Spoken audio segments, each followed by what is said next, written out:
តស្បៃពីកាយសងសាហដ្ឋា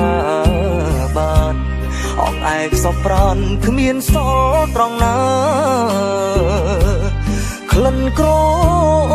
មបងអោបថាបកែវជីវ៉ាព្រួយព្រួយទុនអស់កាយាស្នេហាដំបងសូដនមូលខ្លំលើដើមទ្រូងស្រីសាច់សោខ្ចីក្នុងទ្រូងញ័រភ័យព្រឹកព្រើនេត្រារូបអូនស្រងដងខ្លួនសំនឹងហដ្ឋាចង់កេងដូចទេពធីតាឲ្យចេតនាមើលគ្មានទងអ្វីដើមទ្រូងប៉ះគ្នាពងងារស្រវាអោបបងកែភ្នែកដូចបិទទាំងសងអូនសឹកប្រាប់បងថាកុំចោលស្រីអូនថាស្នេហ៍ស្មុំប្រគល់ជូនព្រមអាចារ្យ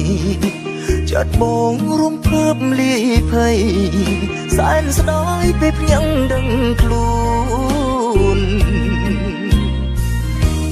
យល់សពច្បាស់ពេកបងស្ទើរស្រែកយំស្ដាយមៀងមុំមិនបានថ្នាក់ភ្នំឲ្យអស់ចិន្តា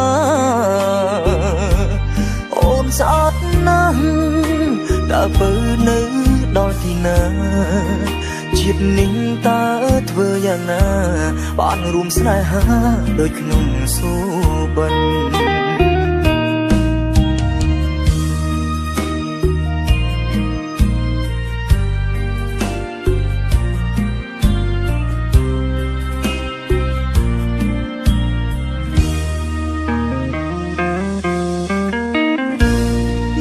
សពច្បាស់ពេកប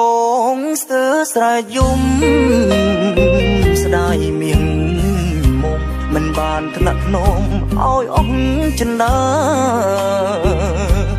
អូនស្អាតណាស់តើបើនៅដល់ទីណាជាតិនេះតើធ្វើយ៉ាងណាបានរួមស្នេហា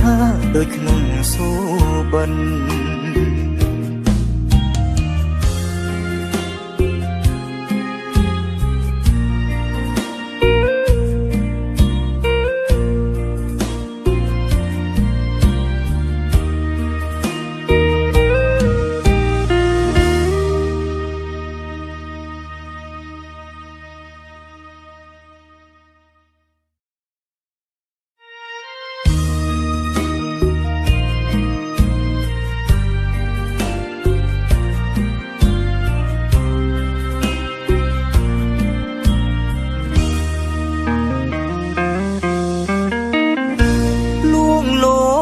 ស្បៃពីកាយសងសា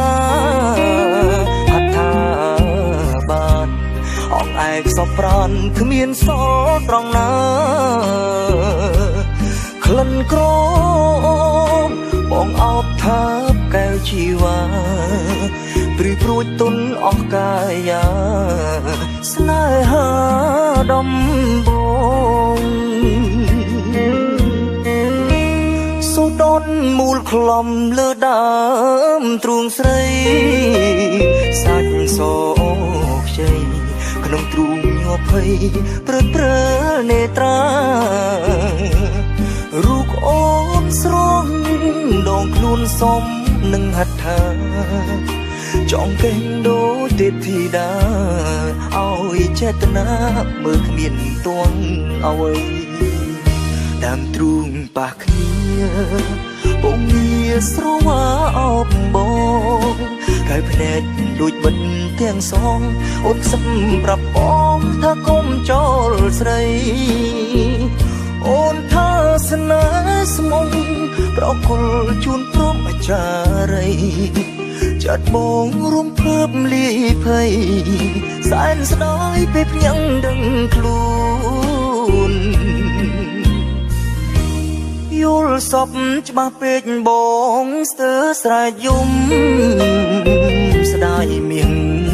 មុំមិន បានថ្នាក់ធ្នមឲ្យអស់ចិន្តាអូនស្អាតណាស់តើបើនៅ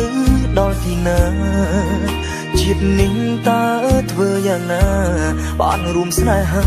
ដូចក្នុងសូបិន